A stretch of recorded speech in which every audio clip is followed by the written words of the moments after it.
تحدث الرئيس المشترك لمجلس الشعوب الديمقراطي في الشهباء عماد داوود عن الحملة العالمية التي تم إطلاقها من أجل حرية القائد عبد الله أوجلان تحت شعار الحرية للقائد أوجلان الحل السياسي للقضية الكردية، والتي تمت المشاركة فيها من قبل 74 دولة مطالبين بحرية القائد عبد الله أوجلان. وأكد الرئيس المشترك لمجلس الشعوب الديمقراطي في عفرين الشهباء أن الحملة التي تم إطلاقها من قبل الشخصيات السياسية والمجتمع المدني هي من أجل الضغط على المجتمع الدولي وتركيا لإطلاق سراح القائد عبد الله أوجلان بسبب قناعاتهم التامة بفلسفة القائد التي هي خلاص الشرق الأوسط من الأزمات التي يعيشها.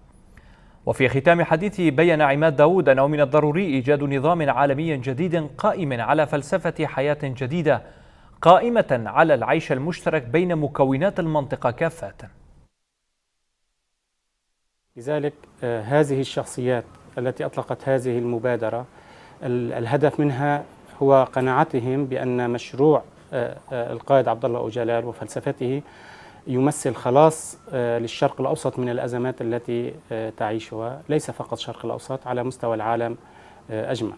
لذلك نجد هنا اليوم الأزمات التي ظهرت ابتداء من ليبيا إلى اليمن إلى العراق إلى أذربيجان، أرمينيا، إلى أوكرانيا، وأخيرا في غزة وإسرائيل. هذه الأزمات التي تفتعلها الأنظمة والمؤسسات التي تحتكر السلاح وتريد أن تستغل الشعوب ومقدرات الشعوب من أجل تحقيق أرباح هائلة، أصبحت وبال على المجتمعات. لذلك الشعوب هي التي تدفع الثمن.